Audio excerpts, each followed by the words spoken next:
नमस्कार, मैं हूं मीनू सिंह और आप देख रहे हैं प्रदर्शन न्यूज। आइए नजर डालते हैं अब तक की खास खबरों पर। कन्नौज शिक्षा जगत का आरएस इंटर कॉलेज क्यों प्रधानाचार्य ने मारते मारते एक बच्चे की ले ली जान। दवंगई प्रधानाचार्य ने पश्चिमी मड़ैया गांव का दिलशाद उर्फ राजा कक्षा 9 में एडमिशन के लिए कॉलेज गया। बच्चों के विवाद में प्रधानाचार्य ने अलग कमरे में ले जाकर उसको इतना मारा, जब बच्चा घर पहुंचा अपने साथी के साथ तो उसके पिता ने 100 शैय्या अस्पताल में भर्ती कराया। गंभीर होने पर कानपुर के लिए रिटर्न हुआ, जहां उसके शरीर में इतनी चोट थी कि इलाज के दौरान मौत के मुंह में समा गया।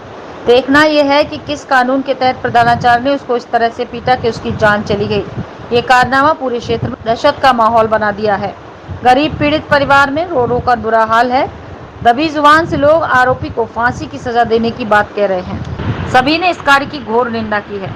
द नेशन न्यूज के लिए ब्यूरो चीफ रघुराज सिंह चौहान की रिपोर्ट। सामने विद्यालय है आरएस इंटर कॉलेज, उसमें ये बेटा दाखिला के लिए उस विद्यालय में गया और एक दो दिन पहले भी गया। दाखिला एक दिन में नहीं हो जाता है, लास्ट में गया तो वहाँ पर कोई मोटिव बना के किसी तरीके से उस पर घड़ी चोरी का आरोप लगाया। किसी लड़की की घड़ी थी, डीपली मुझे जानकारी नहीं, जो बताया गया कि वो घड़ी चोरी का आरोप लगाकर और 3 लड़कों को, एक लड़का था बेंचेलाल पाल का इसी गांव का निवासी, एक लड़का था जसोदा शर्मा का और एक लड़का राजा ये जहांगीर खां का, इसका नाम कुछ और है, राजा राजा गांव में कहते हैं। तो उन लड़कों को हल्का पीट पाट के बाहर निकाल दिया।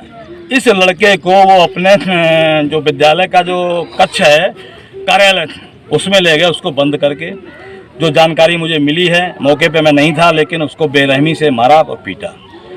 इतना मारा पीटा, विद्यालय के प्रबंधक या प्रधानाचार्य के नाते गार्जियंस को बुलाना, कोई घटना हुई थी गार्जियंस को बुलाना चाहिए था। कानून हाथ में लेने की क्या आवश्यकता, या पुलिस को सौंपते। आप भारतीय लोकतांत्रिक व्यवस्था में, ना कि हमारा संविधान में ये कहीं दर्ज है कि हम कानून हाथ में लें। पुलिस को बुलाते, गार्जियन को बुलाते। उन्होंने कानून हाथ में लेके उसको बेरहमी से मारा पीटा। उसके अंदर इतनी चोटें हैं जो बता रहे हैं। 100 शैय्या में गए, मुझे फ़ोन किया गया, मैंने डॉक्टर को फ़ोन किया, वहाँ पर प्राथमिक उपचार हुआ। प्राथमिक उपचार होने के बाद ये निकल के आया कि उसके फेफड़ों में चोटें आई हैं, पीठ में चोटें आई हैं, गंभीर रूप से घायल है। तो डॉक्टरों ने कहा भैया पंडित जी हम क्या करें, तो हमने उसको रेफ़र करो। रेफ़र कर दिया गया कानपुर। वहाँ पहुँचा, उपचार हुआ। उपचार के दौरान उसकी मृत्यु हो गई। रात में ये लेके थाने में आ रहे थे। इसके बाद वहाँ चौकी इंचार्ज महोदय को मैंने फ़ोन किया, इंस्पेक्टर महोदय को पूरी घटनाक्रम बताया, तो चौकी इंचार्ज महोदय बोले कि वहाँ पर मुझे जानकारी घटना की नहीं है। तो हमने इन लोगों से कहा कि आप लोगों ने चौकी पे सूचना क्यों नहीं दी, कसाबा में चौकी है। देश और दुनिया की तमाम छोटी बड़ी खबरों के साथ जुड़े रहने के लिए देखते रहिए द नेशन न्यूज।